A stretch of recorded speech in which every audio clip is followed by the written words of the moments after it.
Мамадыш районында түгәрәк даталарын белгіләп үтүче гаилә парларын кытладылар. Шундайларның берсе Кече Кирмен авылыннан Әлфинур һәм Хамис Мөбарак шунар гаиләсе. Алар тимер туйларын белгіләп үтте. Бәйрәм мизгелләре киләсе репортажда.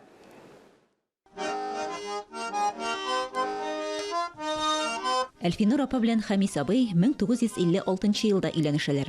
Инде менә 65 ел кулга-кул, иңгә-иң бергә бәхетле гомер кичерәләр. Хамис абый беренче караштан ук мөлаим Әлфинурга гашыйк булдым ди. Кызга ул вакытта нибары 16 яшь була. Яз көнне йөри башладык та инде. Көзгә урлап кайттым аннары. Урладыгыз? Урлап, авылда бүтән урлаучы кеше юк, мен генә урлап кайттым. 17 яшь тулган иде, кагырас. 17 яшьтәймен. 17 яшьтә. Сентябрьдә. Мен 18 яшь ярым иде. Ул вакытта инде бер сезон комбайнда эшләгән идем мин. Никахларын 5 гыйнварда теркиләр. Көн салкын иде. Бүгенгедәй хәтерлим ди Хамис абый. Алар кул куйган теркәү китабы әле дә саклана икән.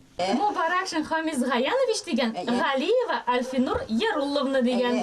Әлфинур апа һәм Хамис абый үрнәк гаилә. Гаилә башлыгы мәчеттә хезмәт иткән, тормыш иптәше балалар тәрбияләгән. 6 баланың 5-се бүген янәшәләрендә.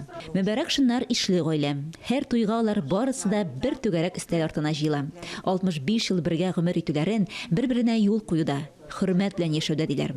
Мөбарак шуннар гаиләсенә район җитәкчелеге котлау сүзләре белән беррәттән истәлек бүләкләре дә тапшырды. Шулпан Әмири, Гөлинә Гыйльмуллина, Фаил Шәһетдинов, Татарстан яңалыклары, Мамадыш районы.